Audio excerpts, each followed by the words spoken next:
Hi there, Robin here, and in this video we are talking about subwoofers. These are actually marine subwoofers. They're from Pyle. They're called the PLMR W12, the W10, and the W8. This is part of their Hydra series subwoofers, and what that means is they are meant to go on a boat. They have a whole bunch of features to make them last as long as possible. So we're looking for a reasonable amount. We want good bass on our boat. We're not going crazy. You can go overboard, of course, and spend as much money as you possibly can and buy all kinds of subwoofers. There's quite a variety on the market, but reasonably priced subwoofers, you would have to spend at least 3 times as much money for either one of these to do better in the next model up from a different brand.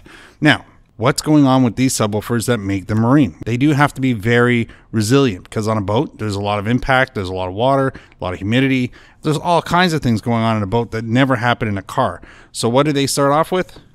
First, they don't use cardboard. They use a polypropylene inner actual surface. What's that going to do for us?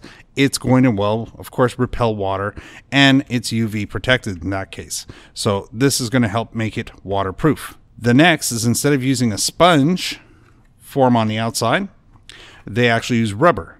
The rubber, again, make it waterproof. Is it as good as sponge? Sponge is a little more flexible, but this is definitely going to make this speaker last longer in the environment. The next part is the basket itself. The whole basket is made out of plastic. All the parts and components, all plastic molded. Now, of course, we do have a magnet and a core and everything else internally, but the actual body of the unit, plastic. Now, something else they do down here inside where you can't see, it's the actual dust cover to protect the magnet core, all of that internally. There's a mineral spirits on there, and that's to allow air to travel back and forth. The speaker, of course, goes up and down, but it doesn't allow water, moisture to go in through the actual center. So again, stop it from oxidizing, stop it from locking up and seizing because a lot of moisture got inside of there. All of that's done for you. For the wires themselves, instead of having the actual braided copper bare, which we normally would see on all these subwoofers, this in this case is all rubber coated. So the rubber coating basically protects that from oxidizing and basically getting old and deteriorating because it's in a moist, damp environment. Screw down terminals and the screws themselves are even nickel plated. So all of that is what they do to make this as waterproof as possible. Even the cover is completely made out of plastic UV coated material, again, because if it had a metal mesh on it or anything like that, that's the weak point. That's where you could start seeing rust and oxidization. So all of that to make this work, but none of that would be any good if the actual subwoofer didn't sound good. And they are free air, and they do actually do a really good job. And like I said, to do better than this, you're going to be spending 2 to 3 times as much money. There are other subwoofers that look similar in overall basket shape, and they're roughly in the same class. Maybe they're 10-20% better when it comes to handling capability, but when we're looking at a free air sub, I'm either going to be putting 3 or 4 of these 8-inch subs, which would be my recommendation. You don't want to just use 1 or 2 of these. You definitely want to get these in volume. Maybe you do need to add some extra low-end bass in the front of the boat versus in the rear, but I mean, if you can take these 8-inch subwoofers and get 4 of them in a row, that would be solid. And these, again, they're 400 watts peak. They're 200 watts RMS rated. On the 10-inch, this is the most popular size they make. And I think all the manufacturers, for companies who don't make a variety of sizes, which to be honest is the majority of companies out there. I mean, Pyle's one of the few companies because, you know, speaker drivers is what they originally started with was, you know, Pyle driver systems. And, you know, the idea of having a selection has always been their thing. Now, the 10-inch, though, from all the other manufacturers, is the core bread and butter of their subwoofer lines. And it's no different with Pyle. This guy here, you're looking at 500 watts with a 250 watt RMS on it. And yeah, if you can set up 2 of these, no problem. That would be a really good way to go. Now, if you're stuck with a lot of space, but only available space for 1 subwoofer, because you've got the height, but you don't have enough width to put 2 10s in, then you can certainly get yourself a 12-inch. Now, if you want to get yourself really set up, maybe you get 2 12s. This is going to carry further than the 10s, but we are going to need more muscle to get this running really well to fill in the whole boat. So at the end of the day, the 10s are the most popular. You get 2 10s. It's going to do a real nice job. Now, of course, remember your boat is open air, not like your car where you're basically wearing a really fancy set of headphones because you're sitting inside an enclosed vehicle. On the boat, you're open to the environment. So this, even though it's going to try and do as good as a job as it would do if it was in a car, it'll never achieve that because it's open air. You're basically just filling, the whole space. So make sure that these aren't facing upward, that they're actually facing towards everybody in the boat. And if you can get them in a more enclosed space, that would be good. Now, to actually mount these guys, because they're free air, a lot of people just choose to put them in the benches. The bench that you put the extra life jackets in, because the life jackets that you're not using right away, the spares, the extras, they're in there and they're going to act as a dampener inside that and create an actual subwoofer box for you. Don't put them in the engine compartment space, so that cavity between the boat and the engine compartment, probably not the best. You'd have to build a box behind it. But anywhere that you have some sort of closure in the space, so benches are always good.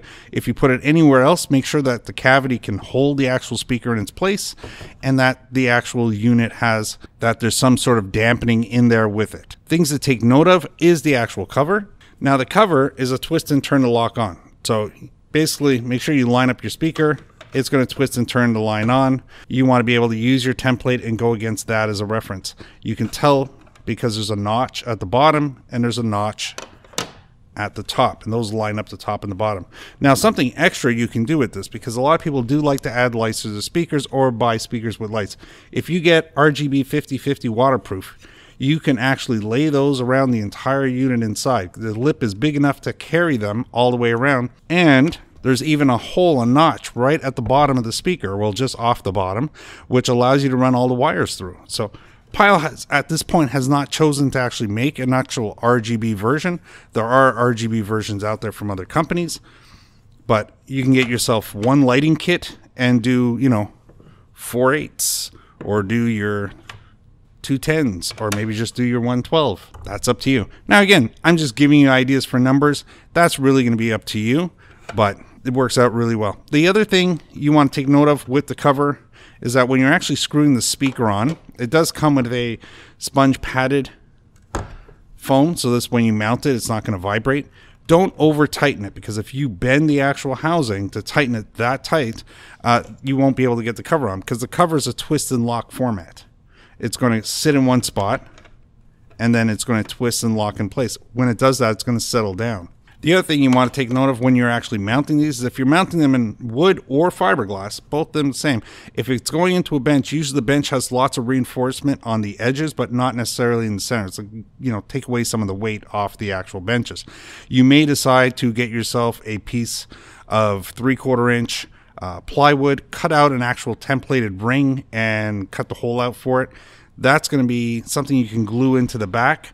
Usually if you're gluing it on, you do want to use something a little convenient, let's say like a white caulking, and that'll go on there. You can always cut it loose if you don't want it afterwards, but that's going to give you something to actually screw into and get a good bite for the subwoofer, and it's going to stop the actual fiberglass from vibrating. Well, that's pretty much it for subwoofers when it comes to all three of these. Again, this was the PLMR W12, the PLMR W10, and over here off to the end, this is the PLMR W8.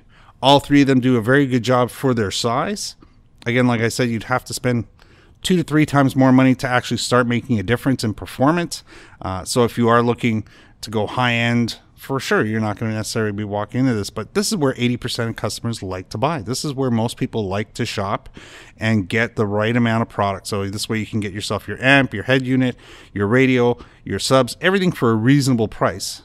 But when you put it all together, it makes an awesome sound system. Well, I hope this video helped you in your buying decision today. Maybe we'll see you in the next video. I'd like to say thanks for watching. Bye for now.